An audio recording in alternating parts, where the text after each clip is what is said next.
What do we say? And by the way, RJ is in the bubble. But, Legs, I'm starting with you. What am I supposed to say this morning about the one-finger block by Kawhi Leonard, the claw, last night? I think you're going to say that isn't it a luxury to have a two-guard as your last line of defense? When you've got a guy that's basically your off-guard, your wing, that can also be your rim protector at a key moment, it goes to show you what a special player he is and the commitment. It's just a beautiful thing. Goes straight up.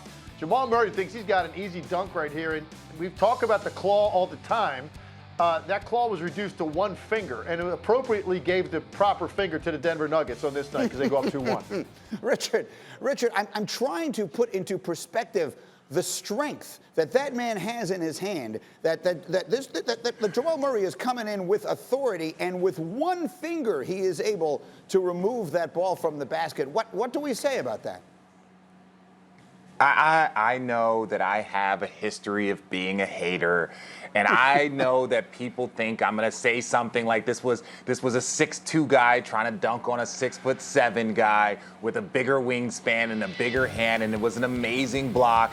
And yes, it is a game of inches. And unfortunately for the Denver Nuggets, Kawhi Leonard has a hand that's 2 inches bigger than everybody else, especially his size. So, yes, like Tim says, to have that type of backline defender that can come over, block shots, for the Toronto Raptors, you got Kyle Lowry that takes charges. He's your last line of defense. Kawhi Leonard has things that, we just don't normally see, and it's impressive. I've been doing TV a really long time. I've never seen the words on the screen, "That's an extra long middle finger," like it kept growing or something. But I must say, I love it. Let's just leave that up for the rest of the show. Having said that, Richard, we just showed a graphic. When Paul George plays big on the offensive end, the Clippers are like an entirely different team. Is it oversimplifying to say, if Paul George plays like that, the Clippers are a championship team, and if he doesn't, they're not? RJ, is that oversimplifying, or is that about right?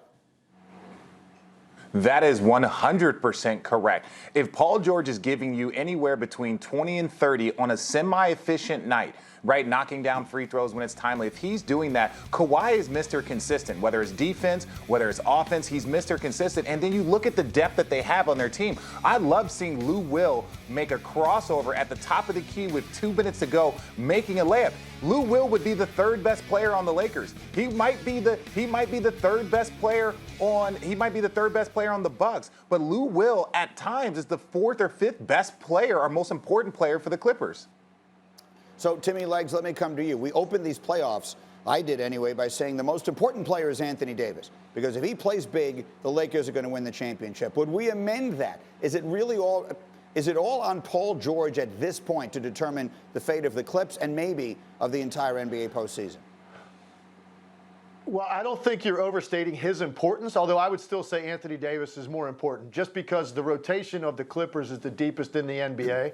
So it's certainly true when Paul George plays well offensively, they go to another level in terms of the way you view them in winning a championship. But they have so many other pieces that can help out. With the Lakers, if Anthony Davis struggles, Lakers aren't winning, plain and simple. So for me, the Clippers going into the season were the clear-cut favorite. Now, I don't think it's as clear as it was before. I do think it's going to be a little bit muddy for them. But when Paul George is playing like that offensively, their margin for error is exponentially greater. He looks so confident right now. He's found his rhythm just in time. And I thought their perimeter defense with Jamal Murray the last 6 minutes of that game played a big part in that win as well. Thanks for watching ESPN on YouTube. For live streaming, sports, and premium content, subscribe to ESPN+.